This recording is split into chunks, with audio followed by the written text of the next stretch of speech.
Yes! Oh, it is. It is! A Tuesday episode of Donno Daily here on the 5 Reasons Sports Network. I am Alex Donno. We got Manny Chang backstage. We're going to have Brady Hawk joining us at 3:15. We're going to have Royal A. Shepard joining us at 3:40. Today is trade deadline day in the National Football League. T-minus 1 hour to go. I can't tell you what's going to happen within the next hour, but I think we've all figured out what's not going to happen within the next hour, and that is Deshaun Watson will not be a member of the Miami Dolphins by the trade deadline today. We're going to get into that quite a bit. I'm going to give you 6 reasons. Actually, no. In the spirit of 5 Reasons Sports, I'll give you 5 reasons why Stephen Ross was 100% correct to put the kibosh on the move happening today. I'll give you 5 reasons. And my biggest reason why that was the right thing for Mr. Ross to do has very little to do with Tua Tagovailoa, and it also has very little to do with Deshaun Watson's legal status, although those are both factors here. Don't get me wrong. But I think the biggest factor here and why he was right to say, not today. What do we say to the God of death? Not today. I think he was right to say not today for a major, major reason and a bunch of other minor to major reasons. But guys, I want to remind you, we are served, as always, by the Quarterdeck Seafood Bar and Neighborhood Grill. The Quarterdeck, actually, I was just at the Quarterdeck today. I went over to the Fort Lauderdale Beach location. I had myself a poke bowl. I built my own poke bowl, very fresh, very healthy, fresh tuna, brown rice, some avocado, some various vegetables, spicy ponzu sauce. Ooh, it was so good. The seafood is always fresh at the Quarterdeck Seafood Bar and Neighborhood Grill. Guys, they have 2-for-1 happy hour all day, every day at the Quarterdeck. That never ends. When you go out to the Quarterdeck on college football Saturdays and on NFL Sundays, you can get the 5 for $15 ice-cold buckets of imported beer and High Noon hard seltzer. Mix and match those to your heart's content. It is so good. And my friends, we are T-minus 6 days away from a big watch party, a big 5 Reasons Sports watch party at the Quarterdeck location in Sawgrass, the one out by FLA Live Arena where the Florida Panthers play. We're going to be out there next Monday, November 8th, for a Monday Night Football and Miami Heat at Denver Nuggets watch party. So come out and meet me, meet Manny Chang, meet Ethan Skolnick. Hopefully our guys Brady Hawk and Royal Shepard, who are joining us today, are going to be out there as well. Meet the entire 5 Reasons Sports crew out there. It's going to be fantastic. So, guys, if you want to check out their entire menu before you go, they got great burgers and sandwiches, baby back ribs. Oh, they're so good. The pasta dishes, the appetizers. Or if you want to find the location nearest to you, check the menu, whatever you want. Visit them on the web at quarterdeckrestaurants.com. The Quarterdeck, come for the food, stay for the fun. And we are brought to you by the official sports book of Donno Daily. We're getting more and more signups every day through our viewers. BetUS.com. BetUS is America's favorite sports book. Bet with the 3-decade leader, BetUS. Join now. And guys, here's why it's such a great time to join in at BetUS. Not only is every sport happening now, this is the season for everything. It's such a great time to join because not only through our code can you get a 125% sign-up bonus. Use our code 5RSN125 when you make your deposit. You can also get a bonus when you make your second, third, fourth, fifth deposit. But when you make your first deposit, use our code 5RSN125 for a 125% sign-up bonus. And also, if you guys sign up at BetUS today, or if you make a new deposit at BetUS, send me a screenshot. Send me a DM at Alex Donno on Twitter, and you'll be eligible to win a $20 Quarterdeck gift card. So not only will you get a 125% sign-up bonus at BetUS, you can get a $20 Quarterdeck gift card as well. So let me know when you've signed up at BetUS and used our code word, and then you can bet sports, play on the online casino, bet horses, pop culture, and more at BetUS.com. You bet, you win, you get paid. BetUS.com. All right, my friends, hello to everyone who's in the live chat. So let's pull up, just to get you guys caught up on what's been happening over the last couple of hours. It was a very quiet morning. I was trying to read and see whatever I could about if anything might come together last minute with Deshaun Watson's cases, potentially settling, or the Dolphins making a last-minute move. It was very quiet this morning, and I took that as a sign that it's not going to happen today. And then around 2 o'clock, you started to get official word come in from some of the top reporters who cover the sport. Adam Schefter, as you see there on the screen, tweeted, Although the Dolphins did due diligence on Deshaun Watson and had conversations with Houston, Miami will not make a trade for the quarterback per source. Dolphins owner Stephen Ross, who had contingencies that needed to be met for any deal, made the final decision not to move forward. And we know what those contingencies are. Stephen Ross wanted the 22 lawsuits settled before he made any move. Now, I think that there was a misconception about the criminal complaints. Those are obviously an issue as well down the road. I think Stephen Ross would have made the deal even just settling the 22 civil cases, even if the legal stuff, the criminal stuff was still pending. I think he still would have made the deal, but they apparently did not come close, or at least close enough to settling the civil suits. So Stephen Ross put the kibosh on it officially today, okay? Ian Rappaport tweeted out, hashtag Texans quarterback Deshaun Watson not settling his legal situation has resulted in him not getting traded, sources said. Watson will stay put in Houston until the offseason. Okay, and this, another one from Adam Schefter, because guys, let me remind you, for everyone who's been in the chat and everyone who's been on social media saying, okay, great, the soap opera is over, we can turn the page and never talk about Deshaun Watson again, we just move forward. Enjoy the next few months, okay? For those who didn't enjoy the soap opera, enjoy the next few months, because you want to know what happens March 1st when the new league year opens. March 1st, when the new league year begins in the National Football League, this story is going to become very prevalent once again. The Dolphins making the deal today, or sorry, not making the deal today, doesn't mean they're not going to circle the wagons again come March, because Adam Schefter also tweeted, oh, really? Oh, my God. So it's funny. I asked Manny to pull up this tweet from Schefter, and Schefter deleted it. That's why you're looking at that screen there that says, whoops. So Adam Schefter, before he deleted it, tweeted out, to be continued. Okay? All right, so pull up one final tweet, Manny, from Barry Jackson, who covers the Dolphins and the NFL down here for the Miami Herald. Barry Jackson tweeted, after Carolina was denied permission to talk to Watson, Stephen Ross and the Dolphins were granted permission, but apparently Stephen Ross, who I'm sure had been wanting to talk to Deshaun Watson for a while, was not granted permission to talk to him until last night. So everything, the goalposts got moved back and back way too far before the trade deadline. And by the time Stephen Ross got to actually speak to Deshaun allegedly last night, and yeah, Jesse Lockhart is right. Although this trade didn't happen, and I'll emphasize today, didn't happen today, the Watson to Miami drama is far from over. He's 1,000% right. But we do get like a few months off from it. What, 4 months? About November to March. Math is not my strong suit. That's 4 months. We get 4 months minus 1 day until this is going to restart. But you know who I'm sure is very relieved today? The fact that this trade didn't happen now. Brian Flores. Brian Flores must be incredibly relieved, because clearly he was uncomfortable asking so many questions, fair questions, from the media who cover the team, and he gets a break from that for the rest of the year. That, yes, Tua Tagovailoa will be the Dolphins quarterback barring injury. So he wasn't lying when he said that last week, okay? Ross probably told Watson, he told him, see you next year. Okay, so I mentioned, I'm going to go over the factors here as to why I believe Stephen Ross, who is the one, it was reportedly Mr. Ross was the one who pulled the plug on this today. That's what the reports say. They didn't say Chris Greer pulled the plug on it today. They say Stephen Ross, the owner of the Miami Dolphins, was the one who pulled the plug on trying to make this move happen today. I think this was smart, right? I think this was the right move for Stephen Ross not to make this deal happen, at least not today.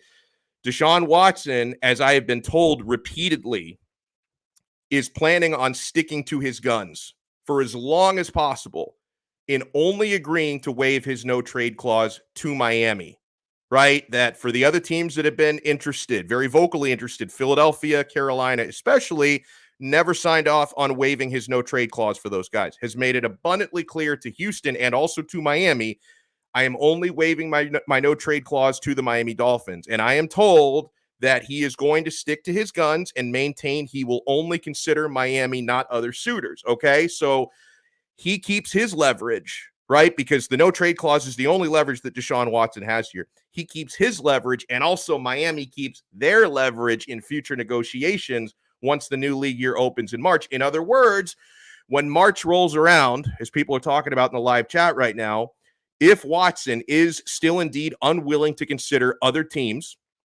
Houston would then presumably be forced to lower their very high trade demands, right? Because if they don't trade Watson to Miami early in the league year, they will be forced to pay Deshaun Watson $35 million, right, for the next year of his deal. So they weren't under a tremendous amount of pressure to do the deal today, but Houston will be under a tremendous amount of pressure to do the deal when the new league year opens. So now, from Houston's point of view, they're probably thinking best case scenario for us would be by the time March rolls around, maybe the lawsuits get dropped, the legal stuff gets settled or mostly settled, and then we'll have a ton more leverage is what Houston is thinking. We'll have more leverage because then more teams will be interested. We're going to try to create a bidding war, right? Because as things stand, the Miami Dolphins have effectively been bidding against themselves here. And despite the fact that it's been a one-horse race in recent weeks, the Houston Texans are still demanding the moon. That Nick Caserio, and listen, power to Nick Caserio, right? Because he has tried his damnedest not to get bullied here. Nick Caserio has not lowered his crazy, and I only say that because of the legal stuff. If outside of that, it's not crazy to ask for 3 1s and 2 2s for a quarterback of Deshaun Watson's caliber, but given the legal landscape, it is a little bit crazy to ask that. He's not lowered his asking price, and the Miami Dolphins are thinking, well, if we can get this guy in March, probably for less, why would we meet that demand if he's going to be ours anyway in the future? So to sum that part of it up, with Watson sticking to his guns is my understanding here, and that he is going to continue to consider Miami his number one and effectively his only option, okay? The Miami Dolphins still believe they can get him in March. And think about it, guys, where the Dolphins are right now. With a 1-7 record right now, there's really no reason for the Dolphins to overpay now when you can probably pay less for the same player later, right? Because when the talks started really heating up, because when I started to really have my phone blowing up with info on this stuff was shortly after the first Buffalo game when Tua got injured is when, it started to become evident that the Dolphins and the Texans were talking and that something was brewing. At that point, the Dolphins had just been shellacked by the Bills in that first game. They got shellacked again, but that was the first one. The team, for as bad as they lost that game, they were 1-1. Everything was still possible from that point. Playoffs were still a possibility. We didn't realize how bad the Dolphins were at that point. Now, you fast forward, 6 games later, they really have no reason to the Dolphins to behave like short-term buyers, right? Like if you're really going to have pressure to say, wow, we need to get our franchise quarterback in here right now. We need to go out and get a top 5 quarterback. Like if you were 4-4, 5-3, not 1-7, that would make more sense. But at 1-7, if you feel like you can get the same player in a few months at a lower price, why would you overpay for him now when your playoff chances are 0.0001% at this point? I mean, even if they won out from here and went 10-7, they're probably still missing the playoffs. So they have no reason to behave like short-term buyers. Now, I also think that not doing this deal today, it is a win-win for the Dolphins in this sense. He's still in a really awkward position here, given that the cloud is not gone. The cloud is just taking a little break, okay? But Tua Tagovailoa does have another 9 games to audition, right? So you look at it from a Dolphins standpoint, you say, you know what? He's looked really good in 2 out of the last 3 games. Maybe we're seeing something here. If Tua were to blow you away for the rest of the season, maybe the Dolphins do decide, you know what, maybe we shouldn't replace him. So Tua can effectively save his own job here, okay? Plus, this gives us more time, us meaning me, you guys, everybody, the Dolphins front office.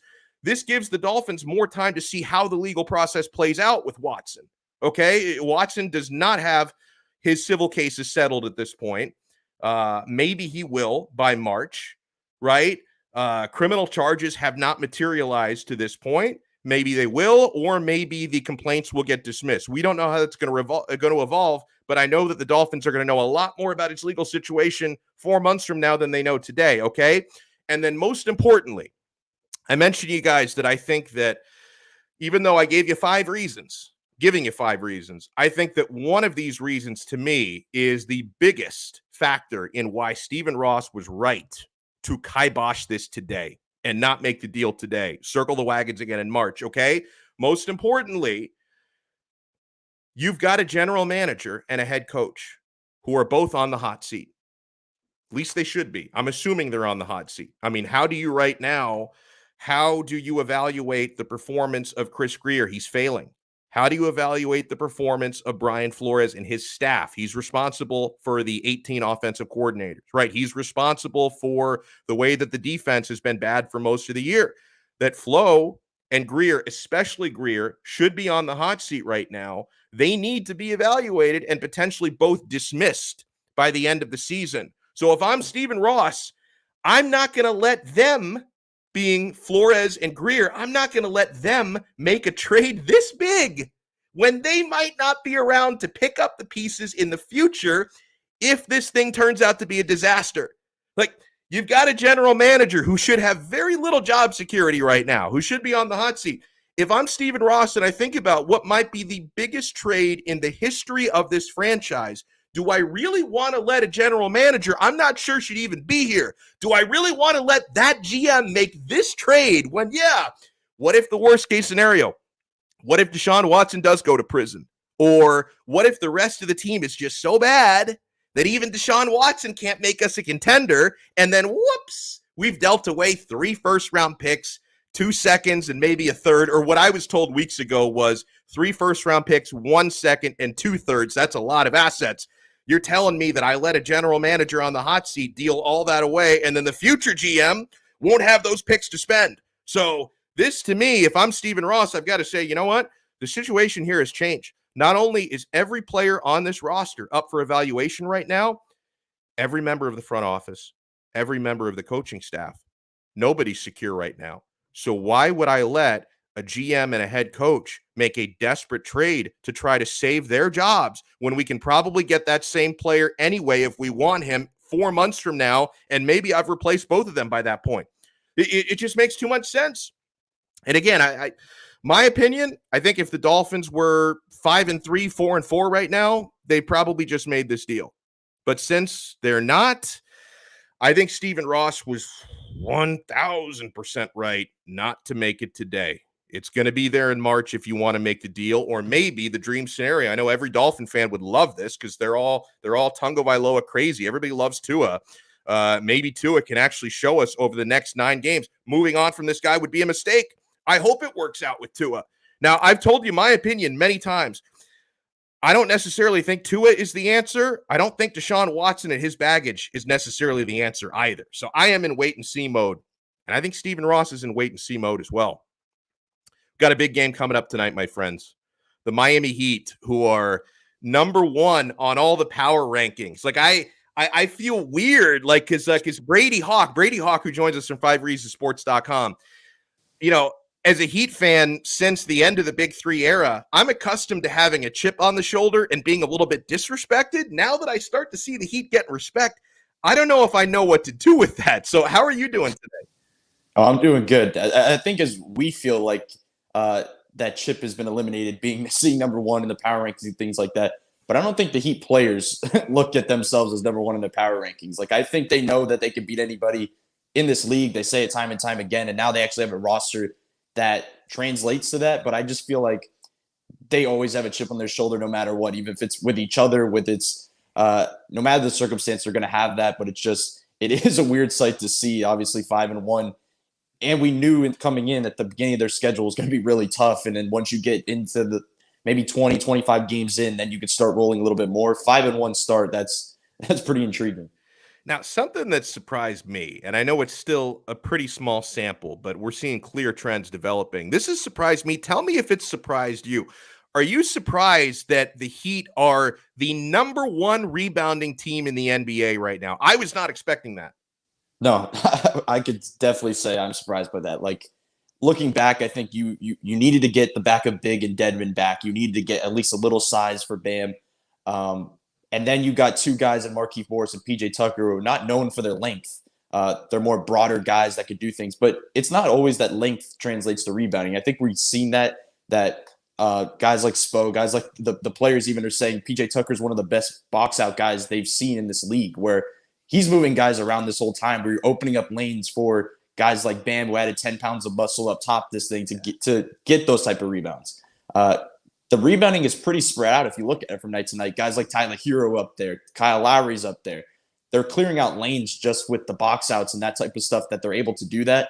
And I think adding a point of attack defender in Kyle Lowry allows Bam Adebayo to be by the rim, as a lot of people have touched on before, being out, at the 3-point line every possession. You're not going to grab many rebounds out there. Now that he's close to the rim, playing more weak side, rotating and things like that, he's able to grab these rebounds, have a 19 rebound game the other day, close to a 2020 game. Like, that wouldn't have happened last season just schematically from the defense. So Max Strus is going to miss some time with injury. How have you evaluated him so far, and how significant is this loss in your mind? Yeah, I think he started out really well. Like, I think he kind of gave you what you thought. I think beginning of the season, a couple games, you wanted to see more where he was having those 1 and 2 shot games. You want him to get attempts up, especially off the bench. This bench has been really good, but you need the shot attempts there because you have a shot creation in Tyler Hero. You need that second punch offensively. Guys like Markieff Morris have stepped up, but you needed that. And I think this game against Memphis was probably his best game, where he was really getting involved offensively. He was into the actions and less of just standing in the corner. He was slipping off screens, just firing away. So it definitely, wasn't a good thing to see, but I will say that it is a good thing to see that it's only a sprain and, they're evaluating it as a short-term loss, and it's not something that, falling on that ACL knee where he had the ACL injury, at least it wasn't, re-angering that type of stuff. So I think it's good in that aspect that it's not long-term. I think Caleb Martin, the two-way guy that can play 50 games this season, just barring the two-way contract, I think he slips in there. I think that's pretty clear just because of their confidence in being that plug-and-play guy. But I do think they'll miss him a bit, but having, snagging guy like Caleb Martin late in the free agency was actually big time for having something like this break down.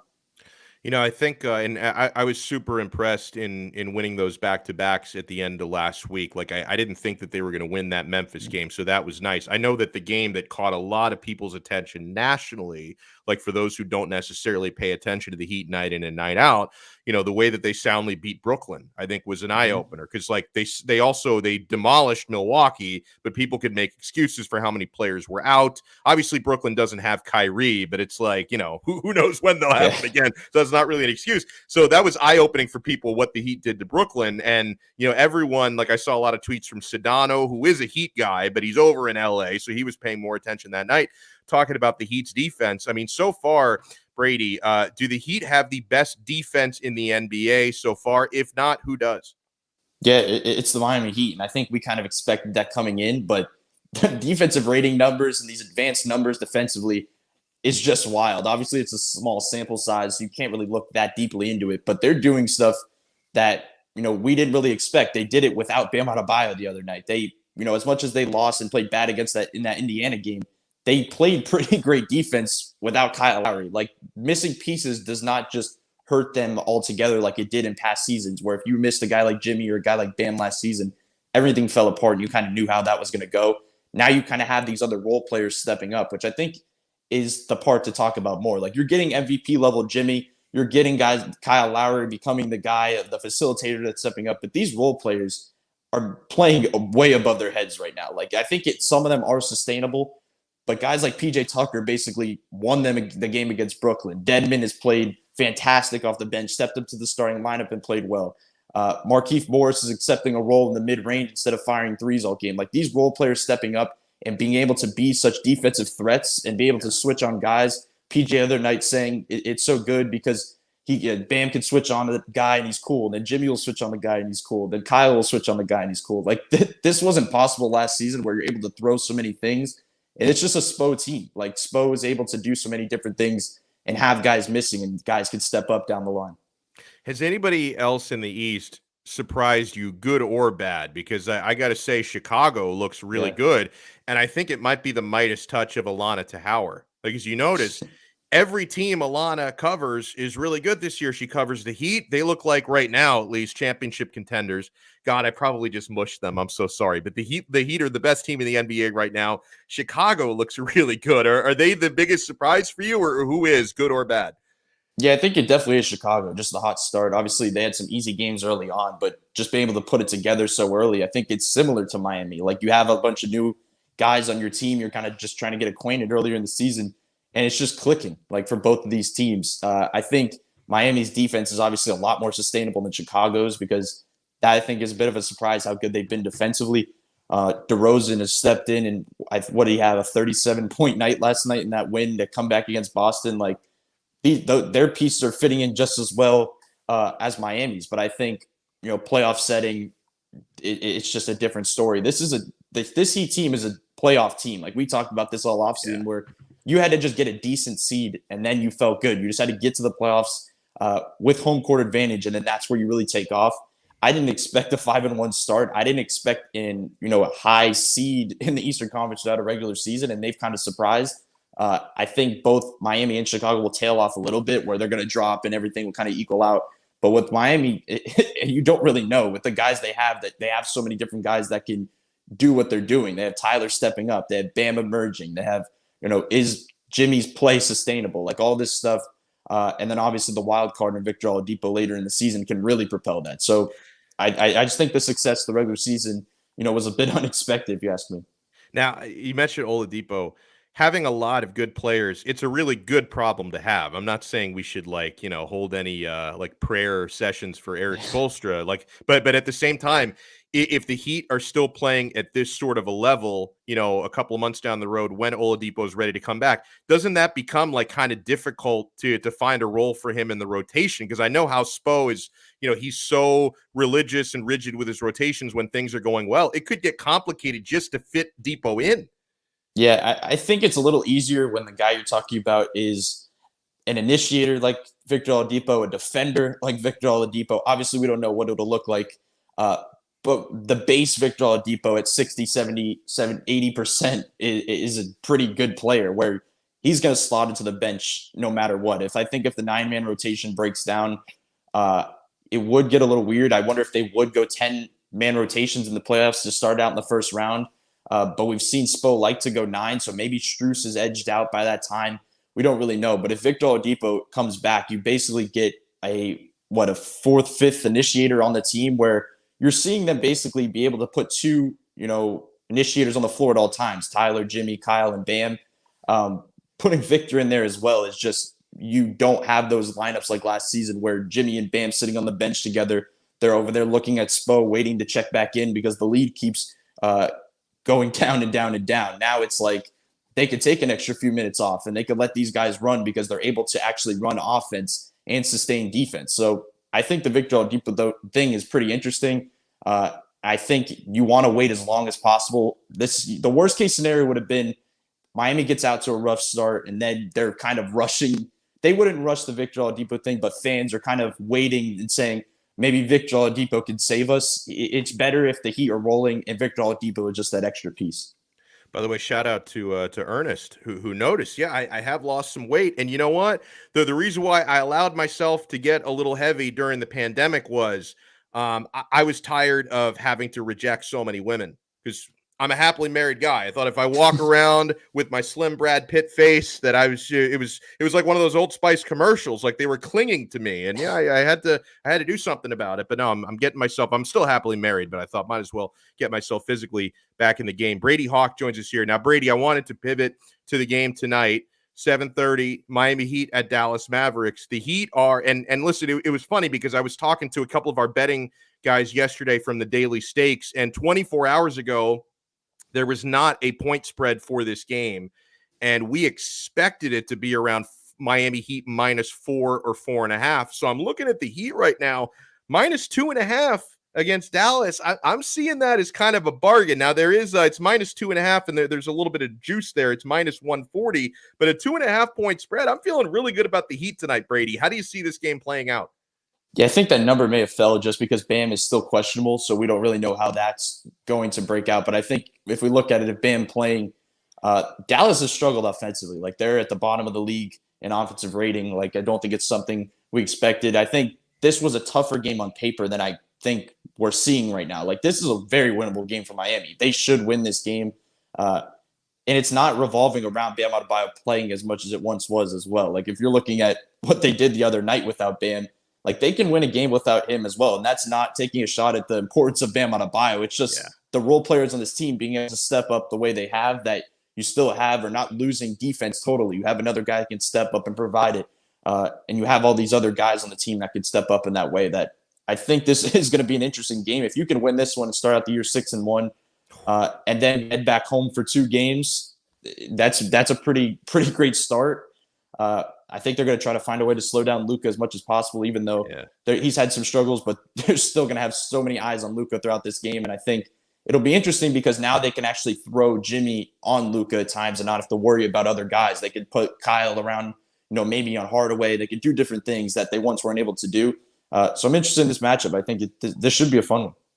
Really good stuff here, as always, from Brady Hawk. You can check out his work at 5reasonsports.com. I enjoy hearing him on 5 on the Floor as well. You guys do an incredible job breaking down these games. So, Brady, when's the next time we can read you? Do you have anything dropping today? Probably 10 or 11 stories, knowing you. And are we going to hear you on the next 5 on the Floor? Yeah, 5 takeaways after tonight's game. And then tomorrow we'll have, film breakdowns of the game. Nice. So that's basically it. Good stuff, man. Enjoy the rest of your day. Enjoy the game tonight. Thank you. Appreciate it. I love it. Get some Miami Heat action. Coming up later tonight, Brady Hawk, awesome job. We're going to be joined here in 10 minutes or less, probably less, by Royal A. Shepherd. Get to talk some Dolphins and some Heat with Royal A. Shepherd. Want to say hello to some people in the chat. By the way, we continue to have these mush conversations between our guys, David and Brooklyn Rob. Brooklyn Rob saying the Heat have been mushed. I got to tell you, man, Miami Heat are unmushable, okay? If I haven't mushed them yet, it's not going to happen. Oh, Chris C. Sir, you are a saint. Thank you so much for the super chat donation. I'll remind everybody in the chat, if you are so kind, if you're not, it's fine. But if you are so kind, when you leave us the super chats, I funnel those to our producers. I don't keep any of the tip money. That's going to go into to Manny Chang's pocket to buy some new sneakers and whatever Manny does. It's not my business what he does with his money. But if you're so kind to leave us a super chat donation, I send those over to our producers. And Chris C. says, Alex, how do you – oh, look at those shoes. In Disney World, they should have kicked his ass out. They're way too nice to let him in those foam runners. But Chris says, how can you truly evaluate Tua with this remaining schedule? Miami has the first or second easiest schedule remaining. That's not an unfair take. He's already started 13 true games, because you don't really count the Bills game where he got injured right away. So he's really started effectively 13 games. I don't think you're totally evaluating him just on the next 9 games. I think that's an important piece to the puzzle, because he's almost going to double his career starts, assuming he stays healthy, which for Tua, that's not a guarantee. But assuming he stays healthy the rest of the year, that's, almost doubling his NFL starts. And so it's going to be a piece of the pie. I will say, though, that honestly, especially if there's not a change in general manager, I think it's an uphill climb for Tua. I just feel like they've already pretty much made up their minds that even though it's not happening today, it could happen March or April, that they're going to be making a deal for Deshaun Watson. You can never say anything 100%. I'm not saying their minds are 100% made up, because if Tua can put up the numbers for the rest of the year that Justin Herbert was putting up until he's been garbage the last few games. And for everyone on Twitter, like, how come nobody brings up Justin Herbert's struggle? I'm bringing it up now, bros. Justin Herbert's been struggling. But if Tua can play the way that Herbert played before these last few games, then you got to kind of scratch your head and say, okay, maybe dealing this many picks for Deshaun Watson might not be the right move. Maybe we roll with Tua. So I don't think it's impossible that he changes their minds, but I think it's an uphill climb. I think that their minds are virtually made up that they want to revisit the Deshaun Watson possibility. So let me say hello to everybody else who's in the chat. Hello to Ryan Mozzarella. What a fantastic name. Whenever I see one of these, I hope that's your actual birth name, that your real last name is Mozzarella. Chances are it's not, but that's fantastic. Any truth to the Schultz report on Flores with Tua? I don't know if I've seen that. What is that, Manny? If you can find that for me. Because I have heard a few things about Flores and Tua, but I didn't really feel comfortable sharing them. So I don't know what the Schultz report is. I'll tell you if I've heard that or not.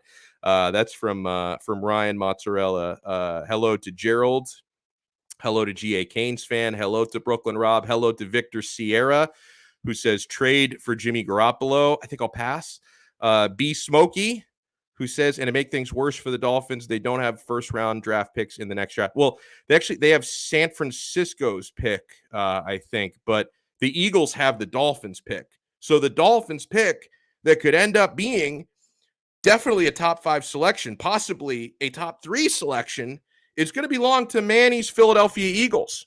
All right, hold on. I got to, I'm getting, my eyes are old, so I've got to full screen this from my own screen here.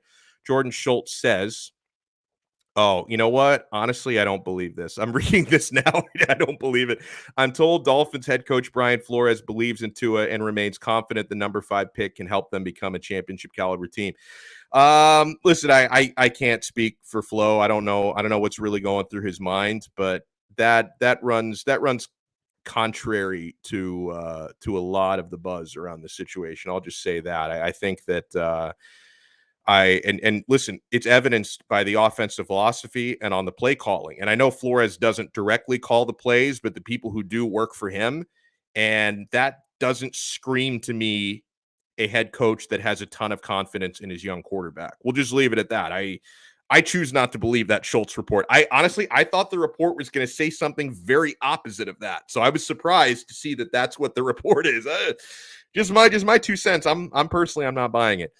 Ernest, thank you so much, Ernest, for the super chat donation. His family name is Provolone. Boom. I love that. Ernest Provolone, hello. Nathan, hello to you. He says, clean out the offensive line. Absolutely disgusting. Yeah, I mean, unfortunately, teams with really good offensive tackles would have been asking for a ton or not even opening dialogue to acquire an offensive tackle right now at the deadline. I mean, people forget, because I know that we've been talking for so long about this Deshaun Watson thing potentially happening by the deadline. And, the Von Miller deal was pretty big. But people sometimes confuse the NFL trade deadline with the NBA trade deadline, which can be lit. NHL, same thing. The NFL trade deadline is usually relatively quiet. You don't always see blockbuster moves on this day. G.A. Kane fan says, donation like a stripper? If you want to send a stripper to Manny Chang's house, that's completely your decision. I don't know if his girlfriend would approve of that, but I'm not telling you what donation to make or how to make the donation. Listen up. Here's Manny Chang. Here's what you do. Here's the deal. Somebody sends a stripper to your house, and maybe the girlfriend intercepts the stripper. You just say, honey, it's the globalists. It's the Illuminati sent me that stripper. George Soros is trying to make me look bad by sending strippers to my house. Hillary Clinton sent the stripper. You deny. You don't blame it. Certainly don't blame it on me, because I don't want the heat. This was not my idea. And I'm going to look out for our guy, G.A. Canes fan. Don't blame it on him either. Just do what I do. Blame it all on the globalists. Blame it all on the Illuminati. That's why I'm trying to break free through the freedom of Bitcoin, my friends. Yeah, the tinfoil. Hold on. I have the tinfoil hat. Should I put it on for a second here? Hold on. Get a look at my my shiny head. Oh, Nathan, thank you so much. I love your work as well. Your hot dogs are amazing. Yeah, look at that. Brothers, we got the tinfoil hat on. That's tremendous. Who else we got in here? We got Joseph Rodriguez. Hello to you, Joseph.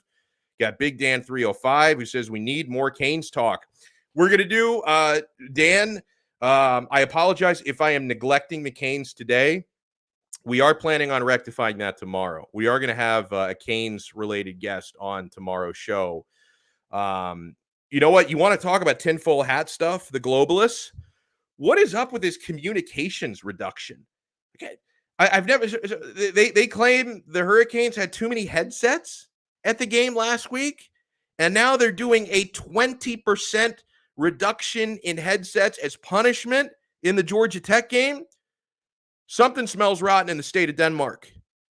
The same way ACC officials, they love creating targeting penalties against Miami. They love to organize the narrative on ESPN because the globalists, they're pulling the strings. They're responsible for all this stuff.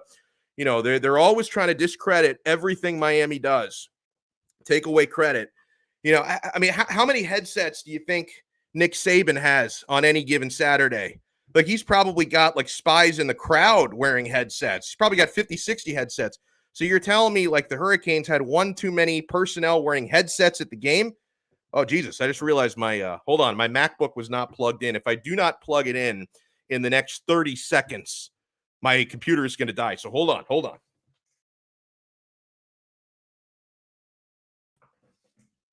We got it. we got it. We're plugged in. We're good to go. I always see like it flashes on the screen. 5% battery. Emergency. It's going to die. Oh my God, I got to plug it in. Because this, the program that we use to stream live, StreamYard, if you don't have your computer plugged in, it uses up a ton of juice, right? Because normally I can just use my computer, recreationally. Don't ask me what websites I'm on. I'd prefer not to share that info with you. But I can like surf the web for like, I don't know, 2-3 hours before the battery dies. But you connect on this StreamYard, it'll take your juice away within about 40 minutes. I was about to see that thing die here. That's what's up. Thank you for joining us, watching us. Eric Elmer, Mr. Fudd, thank you so much for getting in. There's a guy, I don't know, like, what do you call this person? His username is just a bunch of dots. Ellipses? Is that what those are? Currently waiting to see if they move the Bills here. Well, are you in Toronto? Is that where you are? Like, my guess is he must be in either Canada or London if he's thinking about the Bills being moved somewhere. Ronell Ulisse, thank you so much for watching. Let's see who else. Chris C, I'll say hello to you again, and thank you for the super chat. Don, the film gent, thank you. Lots of Bills fans in Orlando. Is he in Orlando? They're not going to bring another team to Florida, would they? Oh, Manny was just in Orlando. That's what. So, well, you know what? Like, Manny, those were a bunch of, first of all, snowbirds, clearly, because I got to tell you something. Buffalo is one of the top 5 worst places to live on planet Earth. Buffalo, certain areas of the Middle East, it's same conversation, right? Buffalo is one of the worst places to live. And this time of year, the temperature starts to way down. Whereas Florida, especially this time in the summer, I got to say Florida weather is a little bit overrated because too many lightning storms down here, and in the summer, it's unfreaking bearable. But fall, like late fall now, because it's finally starting to cool down, like now. Late fall through winter, it's lovely over here. Best weather I've ever experienced, Southern California. Probably doesn't rain enough over there, but that's the best weather I've ever experienced because it's like even in the summer, it's like 78 degrees, no humidity. Where here it's like 180 degrees, 110 million% humidity. It's a bad thing. G.A. Canes fan says Boston, number 1 for the worst place. It's not a bad place to visit, though. Now, G.A. Canes fan, he lived in Boston because he lived in Georgia, lived in Boston. He's back in Georgia now. So he knows better than I would about how much it sucks or doesn't suck to live there. I visited Boston a couple of times. I find it to be lovely. There's a lot of paisans out there, some good Italian restaurants. The sports fans there are ridiculous, but I tried not to interact with too many of the mass holes up there, as we call them. But yeah, it may not be the greatest place to live. Let's bring on our next guest who does an awesome job. And how about this username today? Tua lives to fight another day. We have royalty with us. Royal A. Shepherd. How you doing, sir? Good afternoon. I'm doing well, Mr. Alexander Donno. How are you today? I'm doing well. So, since you've got his name right there in your header, what are your thoughts on a trade not happening today? Because it's not what the Dolphins did today, it's what they didn't do. Do you think that they were right to, at least for today, because we may circle the wagons again come March, but at least for today, not making a Deshaun Watson trade? Yeah, I think today would have been the wrong time to make this trade, especially with all these things lingering. You love that essentially they're giving Tua the rest of the season to kind of earn this job, to say whether or not they're actually going to put themselves back in that conversation at the end of the season, which I think they will, no matter how Tua plays. But at least he now has the comfort of knowing that he has the job for the rest of this season, and this way he can build on the things that he's already done, as well as try and improve for whatever situation he's going to be in the future. So I appreciate the Dolphins not doing the move today in order to give Tua the opportunity to continue to grow as a young player in the league. Yeah, and there's so many factors into why I think, at least for today, it was the right thing to do to kind of procrastinate until later for the reasons you stated, man. I mean, Deshaun Watson's legal issues, of course, that's a factor. Getting a little bit more time to watch Tua, that's a factor. Another thing is the Dolphins are bidding against themselves here. And the Dolphins realize, hey, you know what? If we kick the can until March, Houston's only going to get more desperate, not less desperate. Because to this point, Watson has only agreed to go to Miami. He's not waived his no-trade clause for anybody else. So if the Dolphins think, hey, if it's still a one-horse race come March, we're going to have more leverage then than we have today. But, Royal, I think the biggest factor, I'll let you pick up on that in a second, but I think the biggest factor here from Stephen Ross's point of view is if I've got a general manager who should be on the hot seat right now, and a head coach who's probably on the hot seat right now, why am I going to let those guys make this move now when they might not be around long enough to pick up the pieces if this thing fails? Right? So from Mr. Ross's standpoint, he's thinking, I might have to get rid of these guys anyway, so why am I going to let them make the biggest trade in franchise history? No, I think that second point that you made is something that I never even considered, because at the end of this season, this gives Stephen Ross a clear conscience to fire them both if he deems it necessary. There's nothing in-house that's going to save them. You're going to live and die with the team that you guys built and the team that you guys coached, and we're not giving you any additional help. So fix this ship and we'll think about next year. But if you don't fix it, then both of you are as good as gone. I think to the earlier point, it's a one-horse race now between the Dolphins and Deshaun Watson. And maybe Deshaun was trying to only wave it there because he saw that was the team most interested in trying to get him over there. But if he clears all of these legal issues and is allowed to choose any team next year, I doubt the Dolphins will be a one-horse race come March, because he can look at this situation versus different situations around the league, and I'm pretty sure there will be more bidders without this dark cloud hanging over his head. So in that regard, I don't agree that it's going to continue to be a one-horse race. And Miami was only bidding against themselves right now. But come March, after this situation has come to its conclusion, then I believe there will be several bidders for him, and by that standard, I believe Miami will be outbid easily by one of several other teams.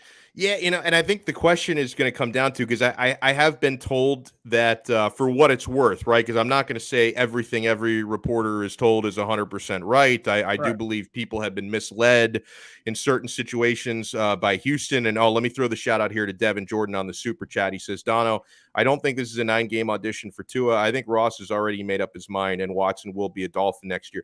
I think you're mostly correct, but I think it's always possible to change minds. I think that if Tua plays like a man possessed for the next 9 games, I think any rational owner would reconsider. But anything less than that, and I think Ross can stick to his guns. But anyway, the reason why I suspect, and you might be right, Royal, why I suspect it could still be a one-horse race is I have been told that Watson is going to stick to his guns on only wanting Miami until I think the only way he would change his mind is if the Dolphins decide they don't want him, right? Then that would change his mind. But obviously a lot can happen in 4 months. Like I don't know if Deshaun Watson is the type of guy to make up his mind and stick with it. His mind could change over the next 4 months as well. And I can only speculate as to why to this point Watson has only wanted Miami. I was told that weeks ago, this was before the losing streak got really bad, but I was told weeks ago that he likes the idea of, reuniting with Will Fuller, but who knows if Fuller's here next year? He probably won't be, right? So you can maybe take that off the list. He's also interested in playing with Devontae Parker, who the Dolphins are not trading today, Mike Gesicki. So he does, and he likes Jalen Waddle as well, from what I understand. So, but still, it's like, one of those guys at least is likely not going to be here next year in Fuller. And, maybe it is all about the South Florida lifestyle, which is kind of scary given some of the things he's been accused of. So maybe you're right. Maybe his mind can be changed. Yeah, I think it's a bit weird that Dolphins fans are putting it in the context of it's them or nothing else. Like, you have not gotten the top 10, let alone top 3 quarterback to choose your organization in forever. So, I mean, yeah, you're the only girl at the dance right now. But that's with all this stuff hanging over him. If all of this clears, I don't want to say once it does, because there are still some things that that has to be processed outside of just the civil allegations. But if all of this stuff clears, then there are going to be more teams with a better cast of weapons and more security in place or better infrastructure in place to better suit a desire to win a championship if he has that desire. If Miami is the only destination, that this looks like a great move in hindsight, but he's going to be able to do it probably with a new GM, head coach of his choosing, and a few moving parts. Because, like you said, we're not sure if Will Fuller will be here. We're not sure if Mike Gesicki will be here or if the Dolphins will get outbid for his services because he's due a contract at the end of the season. So there are several things that Watson may like that's here that may not be here next year when it's time for them to kind of make a move on him. Last thing, I just want to comment on this, then we'll move on to the Miami Heat. Cap for Life wrote in, still waiting for Waddle to go deep. You know, a stat came out today. There are 59 receivers in the NFL who have caught at least 35 balls this year, and only one of them has less than 9 yards per catch. And of course, that's Jalen Waddle. Of course. Yeah. I think I don't know. Part of that might be by design. There's a flawed system in place offensively for the Dolphins, and so they haven't been able to figure out a way to free him up. And a part of that is due to personnel. Like the offensive line is not giving any quarterback enough time for him to complete many passes downfield anyway. Yeah. So you get a few of the little crossing routes from Gesicki that go 20 yards down the field every now and again, but there aren't many opportunities for them to take a deep shot down the field because the time just isn't there. By the way, I was watching the extra yard after this last game, and I didn't see you. Have you given up on Dolphins coverage? Or are you just fully in on basketball now? No. I still do both. There's an extra yard and a post game tonight. I'm trying to figure out how to make that work for my schedule. If I can, I will. If not, then my priority is always going to be the Miami Heat. The Dolphins are like a side piece. I deal with you and I deal with you, you know. All right, well, let me talk about the wife then. Enough about the side piece. The Miami Heat tonight taking on the Dallas Mavericks. What are you thinking for this evening? The Heat are 2.5-point favorites. For my money, they've been the best team in the NBA so far, still early. Power rankings across the internet are reflecting that. Do you think the Heat get it done again this evening? Donno, it is customary on every post-game show that I respond to similar questions with the same answer. For those of you with children, cover their ears.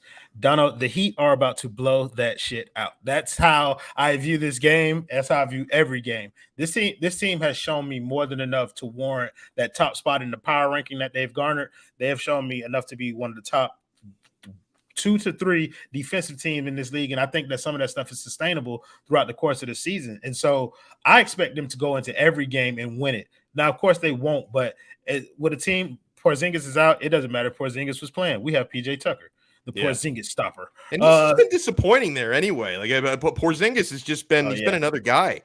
Yeah, and I think like when you're playing Luka in the Temptations, then you have to go out there and you create a game plan to make it difficult on Luka, and then the rest of those guys aren't going to beat you, especially if you continue to play ball the way that you have. So I'm looking for the Heat to come in here and be very successful tonight and just keep this winning streak rolling along. What is your level of hatred for the Dallas Mavericks? Because obviously for me as a longtime Heat fan, it's the Knicks number one, even though the Knicks are not relevant. I also despise the Celtics, but the Mavericks are in that conversation because Mark Cuban, he's an asshole when it comes to the Miami Heat. Yeah. He is, and I'm also being a Bitcoin first, Ethereum second guy. I don't appreciate Mark Cuban's anti-Bitcoin rhetoric. Screw that guy. I'm not a Dallas Mavericks fan. What is your level of dislike for that team? They're pretty high up on the list, Donno. I respect Dirk Nowitzki's game, but I hate his German guts. I hate his German guts, like all of them. Like that the thing that kind of grew the disdain for me for them is after we won the championship in 2006, we did not beat the Dallas Mavericks again in the regular season until 2010. So there was a stretch there where we didn't play them in the finals, so we only played them twice in the regular season, and we lost every matchup to them. And it was just Dirk Nowitzki trying to get revenge. And then that finals win that they got with us in the first year of the Big Three era just kind of sealed the deal. They probably land in my top 5 most hated teams in the NBA. It's up there for me as well.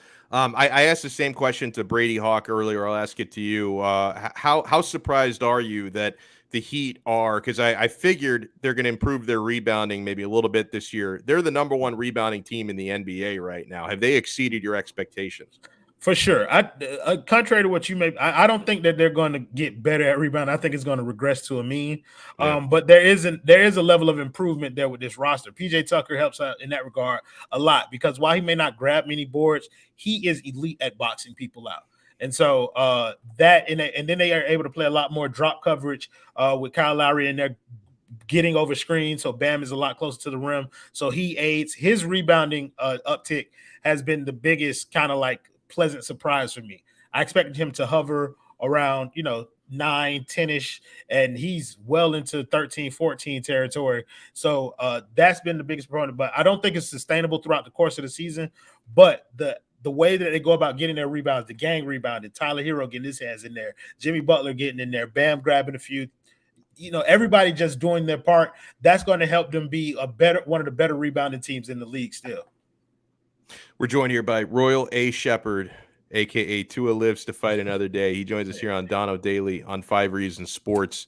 Kyle Lowry, clearly very important to this Heat team.